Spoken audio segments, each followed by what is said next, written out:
Indian army की तरफ से जो रैली निकला हुआ है अग्निवीर के लिए, उसके लिए क्या क्या सब डिटेल है, यानी कि हर एक चीज टोटल पोस्ट से लेकर के अप्लाई डेट से लेकर के एज एग्जाम डेट से लेकर के सिलेक्शन प्रोसेस और एजुकेशनल क्वालिफिकेशन को बारीकी से समझेंगे। किसके लिए कितना अच्छा होगा, किस पोस्ट में आप लोग को अप्लाई करना चाहिए, अगर आप 8 पास है, 10th पास है, 12th पास है तो आप लोग के लिए क्या क्या अपॉर्चुनिटी है, आइए उसको हम लोग समझते हैं। सबसे पहले इस बार रिटर्न लिया जाएगा, बदल दिया गया है टोटल प्रक्रिया। अब रैली का मतलब दौड़ हमेशा नहीं है, इसके पहले अब रिटर्न कर दिया गया है, उसके बाद आपसे फिजिकल मांगा जाएगा। यहां पर अगर टोटल पोस्ट का बात कर लें तो अप्रोक्स समझिएगा 40,000 से लेकर के 42,000 तक में इसमें पोस्ट देखा जाता है, जो कि आर्मी की तरफ से ये पूरा दिया नहीं जाता है डाटा, ये अंदरूनी होता है। इस कारण से आपको बताया कि इतना वैकेंसी इसमें आया हुआ है। ठीक है, आप लोग को इसको अप्लाई कब से करना है, यानी 16 फरवरी से आप वीडियो को देख रहे हैं, 16 फरवरी से ये डेट निकला हुआ अप्लाई का। आप लोग जाकर के अपने से भी अप्लाई कर सकते हैं, साइबर कैफे में भी अप्लाई कर सकते हैं, कहीं कोई दिक्कत नहीं है। 250 रुपए इसमें फी लगने वाला है और 15 मार्च तक आप लोग भर पाएंगे। ठीक है, 15 मार्च तक इसका डेट दिया गया है और आपको अप्लाई कर देना है। ऑल इंडिया के लेवल पर वैकेंसी है, कहीं से भी आप अप्लाई कर सकते हैं अपने जोन के लिए। आप ध्यान रखिएगा जब आप अप्लाई करते हैं तो अपने नजदीकी सेंटर ही चुनिएगा, जो आपका नजदीक में डिस्ट्रिक्ट होगा। 5 डिस्ट्रिक्ट आप लोग चुन सकते हैं, नजदीकी चुनिएगा, वहीं पर आप लोग का सब चीज कराया जाएगा, फिजिकल वगैरह। ठीक है, उसके बाद इसमें उम्र कितना दिया गया है तो 17.5 से लेकर के 21 वर्ष तक के जो भी युवा हैं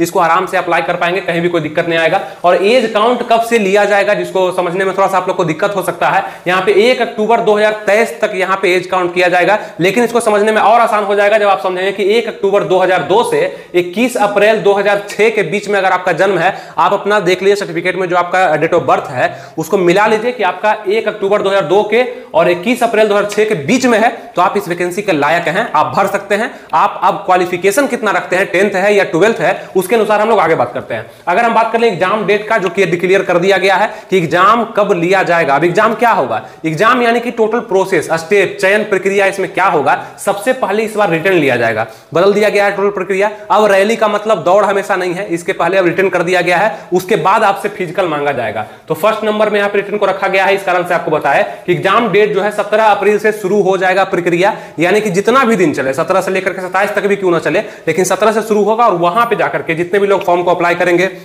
जिनका एडमिट कार्ड आ जाएगा, उनका 17 तारीख से स्टार्ट हो जाएगा। तो आप लोग को प्रिपरेशन करते रहना है और भी ज्यादा कर देना है। अगर आप लोग को समझ में आ रहा है, फॉर्म भरने के बाद आप लोग को और भी ज्यादा अच्छे से तैयारी करना। ठीक है, आगे अगर हम बात करते हैं सिलेक्शन प्रोसेस पे, यानी चयन प्रक्रिया पे, किस प्रकार से इसमें चयन आपका होगा। सबसे पहले फॉर्म भरेंगे, उसके बाद आपका एडमिट कार्ड आएगा। किसके लिए आएगा, तो रिटन सिलेबस के लिए आएगा। ठीक है, रिटन के लिए आएगा, हर एक के लिए रिटर्न अलग अलग है, यानी क्वेश्चन और सब्जेक्ट अलग अलग पूछा जाएगा। फिजिकल बाद में होगा। तो सबसे पहले जो आपका एडमिट कार्ड आएगा वो किसके लिए आएगा, रिटर्न के लिए आएगा, यानी आपसे लिखित परीक्षा लिया जाएगा। उसके बाद फिजिकल का एडमिट कार्ड अलग से आएगा। ठीक है, तो इसके लिए प्रिपरेशन करना है। उसके बाद अगर हम देखते हैं कि सिलेक्शन प्रोसेस में रिटर्न के बाद क्या है, तो पीईटी यानी कि फिजिकल इफिशिएंसी टेस्ट और फिजिकल मेजरमेंट टेस्ट आपसे लिया जाएगा, यानी कि फिजिकल लिया जाएगा। इसमें अगर आप क्वालिफाई कर जाते हैं अच्छे से, उसके बाद आपका ट्रेड टेस्ट होगा। ट्रेड टेस्ट यानी कि जिस ट्रेड के लिए आप भरते हैं, अगर टेक्निकल के लिए डालते हैं तो आपका ट्रेड टेस्ट होगा, मतलब कि जो भी आपका ट्रेड से आप चुनते हैं इसको, उसके लिए आपसे बहुत सारा क्वेश्चन वगैरह पूछा जाएगा, या हो सकता है उसके लिए अच्छे से टेस्ट भी लिया जाए आपसे, वो चीज होगा। उसके बाद डॉक्यूमेंट वेरिफिकेशन होगा, उसके बाद मेडिकल आपसे कराया जाएगा, आपका मेडिकल लिया जाएगा, इसके बाद मेरिट लिस्ट जारी किया जाएगा। लेकिन ये चयन प्रक्रिया सबके लिए है। अब अलग अलग किसके लिए क्या क्वालिफिकेशन है उसको हम लोग समझते हैं। इसको थोड़ा सा अपने तरह से आप देखिएगा कि आप कौन सा भरना चाहते हैं। आप अगर हमसे जुड़े रहते हैं, सब्सक्राइब वगैरह कर देते हैं, लाइक वगैरह कर देते हैं, तो जो भी वीडियो मेरा आता है आपके पास पहुंच जाता है। तो सब्सक्राइब करना भी जरूरी है। आइए अब समझते हैं कि एजुकेशनल क्वालिफिकेशन में क्या क्या मांगा गया है। अगर आप जीडी के लिए अप्लाई करते हैं, इंडियन आर्मी में रैली जो निकला हुआ है, इसमें अगर आप जीडी के लिए अप्लाई करते हैं, अगर आप 17 साल 17.5 साल से 21 वर्ष के बीच में हैं और आप जीडी के लिए अप्लाई कर रहे हैं, तो आपको क्या करना पड़ेगा कि 10th पास होना पड़ेगा। जनरल ड्यूटी के लिए 10th पास होना जरूरी है और विथ 45% मार्क्स। देखिए ये सब भी बहुत ज्यादा जरूरी है, सोच करके आप लोग जाइएगा पहले कि 45% से ज्यादा नंबर है और हर एक विषय में आप पास हैं, तभी आप जीडी के लिए अप्लाई कर पाइएगा। बाकी आगे हम बात करते हैं और वैकेंसी के लिए। सबसे पहले यहां कि ओवरऑल आपका 45% नंबर से अगर कम है तो आप नहीं अप्लाई कर सकते हैं। अच्छा, उसके बाद पर सब्जेक्ट में इंग्लिश के साथ भी जितना भी सब्जेक्ट 10th में पूछा गया, सब में 33% कम से कम नंबर है। 33% या इससे ज्यादा है तभी आप अप्लाई कर पाएंगे, नहीं तो आप एलिजिबल नहीं है। इसका ध्यान आप लोग रखिएगा, इतना नंबर होना जरूरी है। जो कि ज्यादा है, जनरल कंपटीशन के कोई भी वैकेंसी में ये सब क्राइटेरिया नहीं होता है, बस पास जरूरी होता है, चाहे जैसे भी हो। लेकिन यहाँ पे थोड़ा सा ज्यादा इस बार से कर दिया गया है। तो 4 साल का वैकेंसी है, 4 साल का जॉब है, उसके बाद इतना ज्यादा जो है यहाँ पे नियम कानून लगा देता है, ये सही नहीं है। क्योंकि यहाँ पे मेन रूप से जीडी में लोग क्यों जाते हैं, जिसका फिजिकल अच्छा होता है, इस कारण से। अब इसके कारण बहुत लोग अप्लाई नहीं कर पाएंगे, जो कि दिक्कत है। बहुत सारे ऐसे लोग होते हैं जो कि सिर्फ पास होते हैं, इतना परसेंटेज उनको नहीं होता है, तो कहीं ना कहीं दिक्कत आता है। ऐसा नहीं करना चाहिए था। आगे देखते हैं टेक्निकल में क्या होता है यहाँ पे, क्योंकि जीडी में ऐसा नहीं करना चाहिए था। बाकी में तुम करो कोई दिक्कत नहीं, जीडी में नहीं करना चाहिए। टेक्निकल में क्या मांगा है तो 10+2, अगर आप 12th पास हैं, 12th अगर कर लिए, 10th भी कर लिए हैं तो ये भी भर सकते हैं आप, सभी फॉर्म को डाल सकते हैं आप जिसके लायक है। अगर 10th कर लिए हैं तो ये, और 12th भी साथ में कर लिए हैं, और विथ पीसीएम यानी फिजिक्स केमिस्ट्री मैथ है, आपका मैथ है, और यहाँ पे इंग्लिश भी है साथ में, 50% मार्क्स, इंग्लिश में कम से कम 50% मार्क्स है आपका, और पीसीएम है आपका, तब जाकर के आप टेक्निकल के लिए भी अप्लाई कर सकते हैं।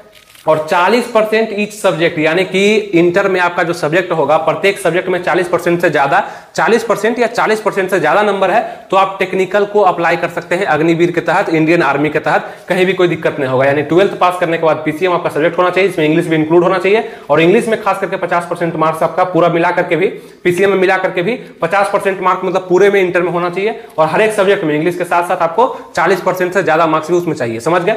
ये हो गया आपका किसका क्राइटेरिया, तो टेक्निकल का। अब बात करते हैं क्लर्क और स्टोर कीपर का, ये भी है। तो इसको भरने के लिए क्या क्या मांगा गया है, तो 12th पास होना जरूरी है, यानी कि 12th अगर आप कर लिए हैं, 10+2 कर लिए हैं, और टोटल आपका 60% से ज्यादा मार्क्स है। अब आपका 10th में हो सकता है कि आप इसके लिए एलिजिबल होंगे, लेकिन हो सकता है 12th में आपका 60% या 50% मार्क्स नहीं होगा, तो सिर्फ जीडी को डालिए, इसको छोड़ दीजिए। अगर इसके लिए है तो इसके लिए अच्छे से तैयारी करिए, क्योंकि जीडी से अच्छा तो ये होता ही है, टेक्निकल थोड़ा सा ज्यादा सैलरी भी होता है और काम भी अच्छा होता है, और जीडी से अच्छा ही होता है। तो अगर इसके आप अप्लाई कर सकते हैं तो इसको करिए, नहीं तो अगर इसमें आप कर सकते हैं, 45% है आपका, तो जीडी को करिए, ठीक है।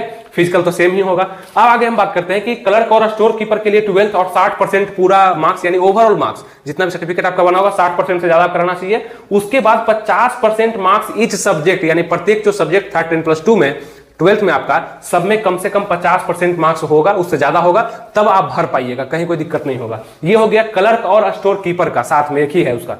अब बात करते हैं ट्रेडमैन का। ट्रेडमैन में क्या मांगा गया है, इसमें अगर आप 8 पास भी हैं, डिग्री है आपके पास, ये भी डाल सकते हैं, कोई दिक्कत नहीं है। 10th पास भी है, फिर भी डाल सकते हैं। मैक्सिमम लोग तो 10th पास के बाद ही डालेंगे, लेकिन कम से कम यहां पे कहा गया है कि 33% से ज्यादा, 33% या 33% से ज्यादा नंबर आपको इस सब्जेक्ट में होना चाहिए। 10th में जो भी सब्जेक्ट था उसमें कम से कम, ओवरऑल नहीं बोला गया है, लेकिन हर एक सब्जेक्ट में 33% से ज्यादा मार्क्स होना चाहिए। जैसे कि 100 नंबर का एग्जाम है तो 33 नंबर कम से कम होना चाहिए, 3400 3500 तो अच्छा है, लेकिन कम से कम 33 होना चाहिए। ये आपको बताया हर एक सब्जेक्ट में, ये समझ गए। तो ये क्वालिफिकेशन अगर आपके पास है तो आप अलग अलग जीडी को, टेक्निकल को, कलर का, स्टोर कीपर को, ट्रेडमैन को आप अलग अलग भी भर सकते हैं, सबका तैयारी आप कर सकते हैं अगर आपके पास है तो। ये चीज समझ में आ गया। एजुकेशनल क्वालिफिकेशन थोड़ा सा लेंदी है तो इसको आप लोग स्क्रीनशॉट ले लीजिए, या आप नोट भी कर सकते हैं, याद रहेगा आपको सब दिन, अगर किसी भी पोस्ट के लिए आप अप्लाई करते हैं तब। और इसको पूरा करने के लिए आपको बहुत ज्यादा मेहनत करना पड़ेगा। सैलरी में बदलाव किया गया, इसका सिलेक्शन प्रोसेस में बदलाव किया गया, पूरा जीवनी में बदलाव कर दिया गया, लेकिन यहाँ पे मेहनत आपसे कम नहीं मांगा गया। मेहनत वही है जो पहले था, हो सकता है और बढ़ा भी दिया गया होगा, वो आपको ज्यादा तजुर्बा होगा, ठीक है। क्योंकि मनोबल लोग का डाउन हो जाता है जब वैकेंसी में कोई भी बड़ा बदलाव होता है, यानी 4 साल 6 साल 5 साल, ये क्या है।